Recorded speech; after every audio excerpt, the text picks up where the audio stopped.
السلام علیکم دوستو، کیسے ہیں آپ سب؟ امید کرتی ہوں کہ ٹھیک ہوں گے۔ اور خطوں کے سلسلے میں اگلا خط شروع کرنے سے پہلے میں کل والے واقعے کو کنڈیم کرنا چاہوں گی، اور یقیناً یہ ہم سب دوستوں کو ہی اس کو کنڈیم کرنا چاہیے۔ اور ایک اور چیز جو میں کہنا چاہتی ہوں کہ جہاں پہ بھی آپ کو شدت پسند مذہبی جو ہیں وہ آپ کو کسی بھی طرح کی شدت پسندی دکھاتے نظر آئیں، تو ہمیں اب ہم لوگوں کو چاہیے کہ ان کو شٹ اپ کال دینا شروع کریں۔ میں تو ہمیشہ سے دیتی ہوں، لیکن میرے اکیلے کے کرنے سے تو ظاہر سی بات ہے پوری 22 کروڑ کی عوام سدھر نہیں جائے گی۔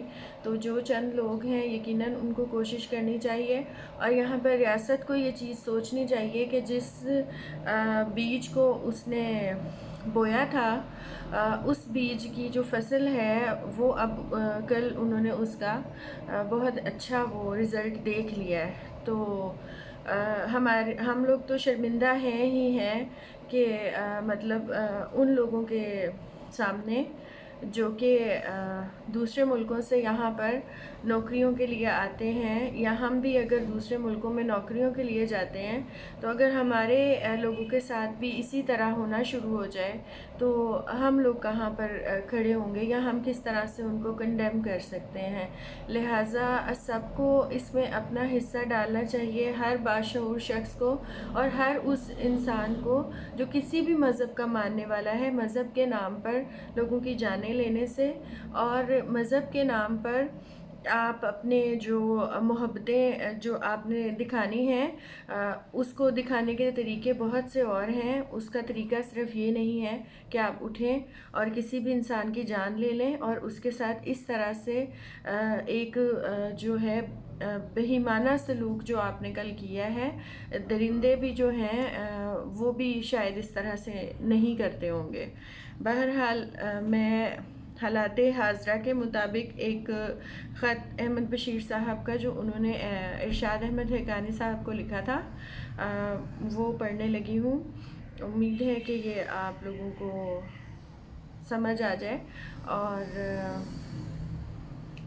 کیا کہتے ہیں اس کو، میں کل سے بہت زیادہ اس پہ ہوں، لیکن چونکہ مجھے یہ کرنا ہوتا ہے، وہ ایک فلو میں چیزیں چل رہی ہوتی ہیں، تو اگر میں بالکل بھی کچھ نہیں کروں گی تو میرے لیے بھی وہ چیز جو ہے وہ بہت جو ہے وہ پریشانی کا باعث بنتی ہے۔ اس طرح کی چیزیں اور اس طرح کے انسیڈنٹ جو ہیں ان کو برداشت کرنا ظاہر سی بات ہے کوئی عام چیز نہیں ہے، اور جس طرح کے ماحول اور جس طرح کی سوسائٹی میں ہم رہتے ہیں اس میں تو بالکل بھی نہیں ہے۔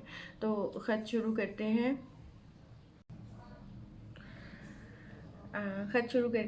بندگان عالی، ارشاد احمد حقانی صاحب مد ظلہ بطالہ۔ تسلیمات کے بعد عرض ہے، جب آپ نے اچانک خاموشی توڑی اور 2 ہفتوں کے بعد مارکسزم، اسلام اور عالم انسانی کے عنوان سے پھر بات چھیڑی تو اس روسیہ کو خوشگوار مسرت ہوئی۔ لوگ سمجھ بیٹھے تھے کہ یہ بوریا نشین جناب والا شان کی جھڑکیوں کی تاب نہ لا سکا اور چپ ہو گیا۔ اگر آپ اس کم ترین کا وہ خط جو جناب کی دراز میں پڑا ہوگا چھاپ دیتے تو ایسا گمان کسی کو نہ ہوتا، مگر آپ نے اپنا تبصرہ اس کے بعد بھی چھاپا اور مجھے موقع نہ دیا کہ اپنا حال کہوں۔ زبردست کا سچ ہے، ٹھینگا سر پر۔ آپ چاہیں گے اپنے عظیم کالم کی کھڑکی مجھ سگے دنیا پہ بند کر دیں گے؟ یہاں مجھے اپنی نارسائی کا احساس ہے، مگر اصل مسئلہ مارکسزم کا نہیں تھا، بلکہ اسلامی نظام حکومت اور نظام معاشرت کا تھا، جس کا نعرہ قاضی حسین احمد لگا رہے ہیں۔ جب ان کی توصیف میں آپ کے نصف درجن کالم ہم پر گزر چکے تو پوچھنا پڑا کہ جناب ان مسائل کا حل کیسے ہوگا جو ہم کو درپیش ہیں، جبکہ اجتہاد کا دروازہ بند چلا آتا ہے اور اب اس کو کوئی کھول نہیں سکتا۔ ہماری موجودہ سوسائٹی نجد اور حجاز یا اسی زمانے کے کوفہ و بغداد کے قبائلی اور جاگیردارانہ معاشرے سے بہت مختلف ہے۔ پھر ملوکیت سے لتھڑی ہوئی شریعت جو حضور سرور کائنات صلی اللہ علیہ وسلم اور خلفائے راشدین کے بعد ہمارے در کیسے وا کرے گی؟ یہ ایک طالب علمانہ استفسار تھا اور آپ کو علیم و حکیم جان کر آپ سے کیا گیا تھا۔ غلطی اس غریب شہر سے یہ ہوئی کہ عرض کر بیٹھا، حضور آپ اپنے حصے کا رزق کھا پی چکے، اب مقتل میں اتریے۔ ہمارے حالات اس قسم کے ہیں کہ سچ بولنا اور تحقیق و تجسس سے کام لینا مقتل میں اترنے کے مترادف ہے۔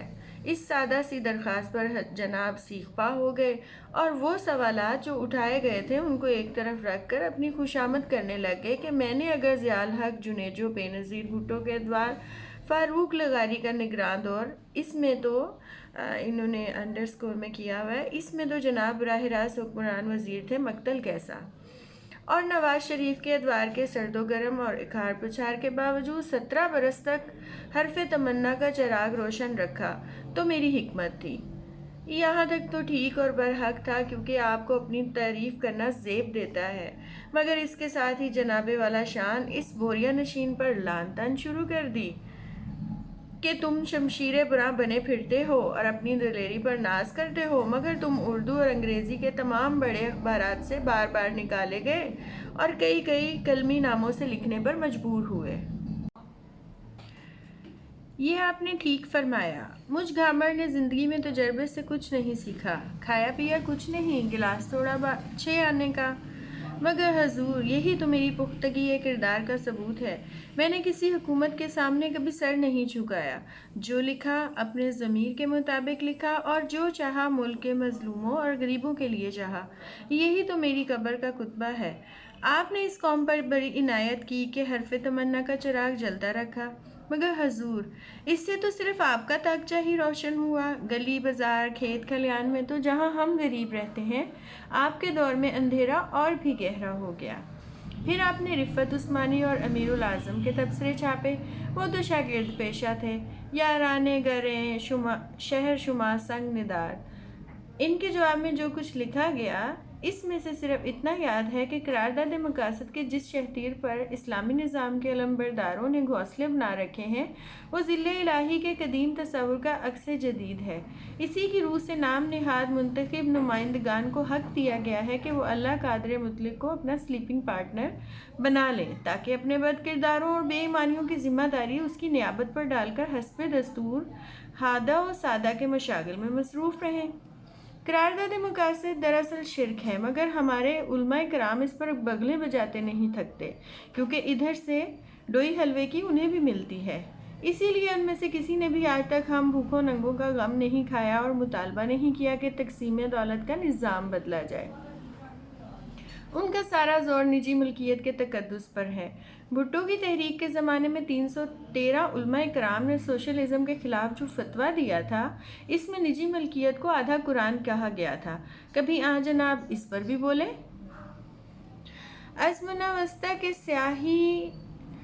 ازمنوستی کے سیاسی فلسفی اور فقہ المادردی نے احماق السلطانیہ بڑی مشکل اردو ہے، احماق السلطانیہ میں امام ابن تیمیہ نے بھی ذل الہی کے تصور کو باطل ٹھہرایا ہے۔ یہاں اس میں قائد اعظم کے سپاہی اور اقتصادی نظریات کا حوالہ نہیں دیتا، جنہیں وہ اسلامی سوشلزم کہتے تھے۔ علماء کرام اور درباری دانشور یک طرفہ پروپیگنڈے کے زور پر ان کو قائد اعظم کے جسد خاکی سے بھی گہرا دفن کر چکے ہیں، جیسا کہ کوئی عالم ابن اخ تک اس کافر کی قبر پر فاتحہ پڑھنے نہیں گیا کیونکہ وہ سیکولر تھا اور سماجی انصاف کا وعدہ کرتا تھا۔ مگر یہ کیا تماشا ہے کہ اس نے جو ملک بنایا وہ اسلام تھا اور اس لحاظ سے مولویوں کی جاگیر ہوا۔ مگر یہ کیا تماشا ہے کہ اس نے جو ملک بنایا تھا وہ اسلام تھا اور اس لحاظ سے مولویوں کی جاگیر ہوا ہو۔ بقول مولانا مودودی، خدائی فوجداروں کے لیے اس کے سوا چارہ نہیں کہ وہ اقتدار پر قبضہ کر لیں، ان کی بیچارگی پر ترس آتا ہے۔ مگر آپ جو اس عاجز کے جبڑے توڑنے پر لگے ہوئے ہیں، ان مسائل پر چپ رہے جو اس مارکہ حق و باطل میں قاضی صاحب کو پیش آئیں گے۔ دراصل آپ کے ذہن میں ان مسائل کا کوئی حل ہے ہی نہیں۔ آپ نے مجھ عاجز پر الزام لگایا ہے کہ تم بالواسطہ حملہ کرتے ہو، یہ سراسر بہتان ہے۔ خدا گواہ ہے کہ میں نے زندگی میں کبھی کسی پر بالواسطہ حملہ نہیں کیا، میں تو براہ راست بات کرتا ہوں، لفظوں کی شطرنج نہیں کھیلتا۔ میری نظر میں آپ کا فہم اسلام ناقص، سماجی شعور ناپختہ اور تاریخی عمل نافہمیدہ ہے۔ آپ منتقم مزاج ایسے ہیں کہ اگر کوئی آپ سے اختلاف کی جرأت کرے تو آپ اس سے مطالبہ کرتے ہیں کہ تم اعلان کرو کہ میں منکر اسلام ہوں، تاکہ پھر آپ اس بد نصیب کو بھیڑیوں کے سپرد کر کے حرف تمنا کی دیوار پر ٹانگیں لٹکا کر بیٹھ جائیں اور اس کی تکہ بوٹی ہونے کا تماشا دیکھیں اور منہ پھلی ٹھونگیں۔ اس غریب شہر نے اختلاف یہ کیا کہ کہا اجتہاد کا دروازہ صدیوں سے بند ہے اور اب اسے کوئی نہیں کھول سکتا۔ چنانچہ ہمارے اسلامی سیاستدان، جن کے لیے اقتدار پر قبضے کے سوا چارہ نہیں، کوئی مسئلہ حل نہیں کر سکیں گے، اور اسلامی حکومت پر قبضہ کرنے کے بعد بھی پتہ نہیں چلے گا کہ قاضی صاحب آ رہے ہیں یا قاضی صاحب جا رہے ہیں، جیسا کہ پہلے ہوا۔ ان کو اور ان جیسوں کو تو یہ بھی معلوم نہیں ہوگا کہ اجتہاد کا دروازہ کس پر بند کیا اور کیوں بند کیا۔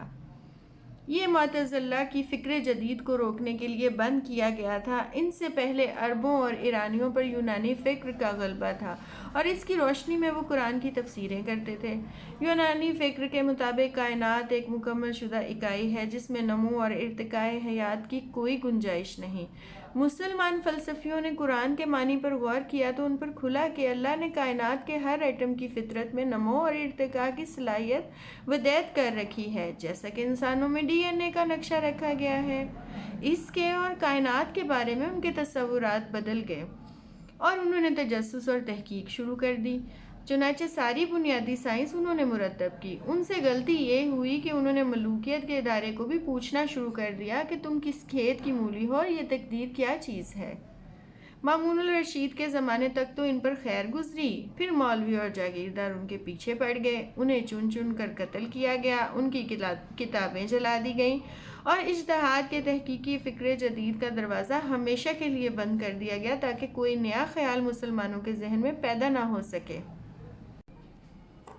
اور حال مست اور حکمران مال مست رہیں، مگر خیالات کہیں قفل ڈال کر رکھے جا سکتے ہیں۔ معتزلہ کے تصورات براستہ اسپین یورپ جا پہنچے جو ابھی جہالت کے غاروں میں پڑا سوتا تھا۔ ان خیالات کی وجہ سے وہاں نشاط ثانیہ ہوئی، تجسس اور تحقیق کا ذوق پیدا ہوا اور آگے چل کر اسی سے صنعتی انقلاب نے جنم لیا۔ ہم کہاں ہیں؟ ہم ابھی تک جہالت کے اندھیرے سے نکلنے پر تیار نہیں ہیں۔ یہی وجہ ہے کہ سارا عالم دولت مند ہونے کے باوجود ذلیل و خوار ہے، اور جب تک اس کی سوچ سوتی رہے گی اس کے بھاگ نہیں جاگیں گے۔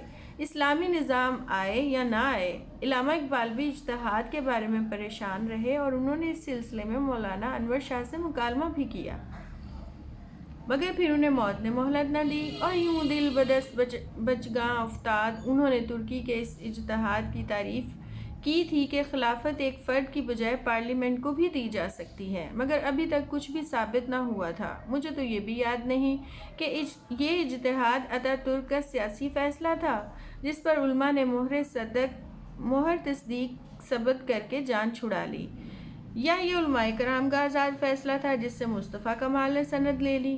ایک مرتبہ علامہ یوسف گرایا سے اس سلسلے میں بات ہوئی تھی جو ترکی کے فیصلے کو اجتہاد سمجھتے تھے۔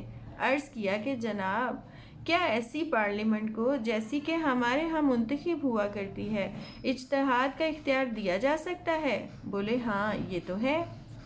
بات لمبی ہوئی جاتی ہے۔ میری زندگی کا تجربہ بتاتا ہے کہ مختصر نویسی لکھنے کا دشوار ترین مرحلہ ہے، مگر آپ نے اس حرمہ نصیب کے خلاف اتنے محاذ کھول دیے ہیں کہ جائے فرار نہیں ملتی۔ جانتا ہوں کہ جب جناب والا کسی بات کا جواب نہ دے سکیں تو کالم کی کھڑکی بند کر کے منہ پھیر لیں گے، مگر میں کدھر جاؤں؟ اب کون تھا جو آپ کی طرح حکمت والا ہوتا؟ جنگل تو ضیاء الحق خالی کر چکا، پرندے گھونسلے چھوڑ چکے تھے اور چرندے چھپے بیٹھے تھے۔ کون بولتا اب بھی جب کہ ضیاء الحق نہیں رہا؟ بے نظیر اپنے لچنوں کی وجہ سے ذلیل و خوار ہوئی اور میاں نواز شریف اپنی 1.25 کروڑ کی دستی گھڑی والا ہاتھ ہلا کر لوگوں کو بہلا رہے ہیں۔ آپ ہمیں دوسرے چوتھے یاد دلاتے رہتے ہیں کہ آپ نے کس تاریخ کو کس مقام پر اور کس وقت ضیاء الحق، بے نظیر اور نواز شریف کو ڈانٹ ٹپٹ کی۔ مبادا ہم عامی اور آسی بھول جائیں کہ صاحب کا مقام کیا ہے، مگر اب پاکستان کے عوام کو سانس رک رک کر آنے لگا ہے۔ اب قاضی صاحب، طاہر القادری صاحب اور دیگر تمام سیاستدان مولوی اسلامی نظام کے نعرے لگا رہے ہیں۔ مگر یہ نہیں بتاتے کہ ان کے پاس سماجی انصاف اور آزادی انسان کا 5 سالہ، 10 سالہ یا 50 سالہ منصوبہ کیا ہے۔ یہ خط چونکہ بہت لمبا ہے اور یہ ویڈیو بہت لمبی بن جائے گی، اور میرے خیال سے اتنی لمبی ویڈیو دیکھنے والوں کے لیے بھی مشکل کا باعث بنے گی، سو اس لیے میں اس کو یہاں تک ختم کر رہی ہوں ابھی، اور اس کے بعد پھر میں کل یہیں سے جو ہے اس کو شروع کروں گی، اور پھر اس کو کل میں مکمل کر کے تو پھر آپ کے پاس 2 حصوں میں یہ جو خط ہے وہ پہنچ جائے گا۔ یہ ارشاد الحق حقانی صاحب کے نام انہوں نے لکھا ہوا ہے، ارشاد حقانی صاحب کے نام لکھا ہوا ہے، اور یہ ان کے کسی کالمز کے جواب میں احمد بشیر نے کافی لمبا خط لکھا ہے، ان کے کوئی 6-10 کالم تھے جس کے جواب میں یہ خط ہے، اور اس میں انہوں نے اپنا جو پوائنٹ آف ویو ہے وہ اس کو کلیئر دیا ہے، اور میں اس کو پڑھتے ہوئے یہ سوچ رہی تھی کہ آج بھی ہمارے حالات وہی ہیں جو کئی سال پہلے تھے، سو اس کو آپ سنیے اور دیکھیے اور اس پر اپنا فیڈ بیک دیتے رہیے۔ سلامت رہیے، خوش رہیے، جیتے رہیے، اور اپنا اور اپنے ارد گرد کے لوگوں کا خیال رکھیے۔ Bye bye.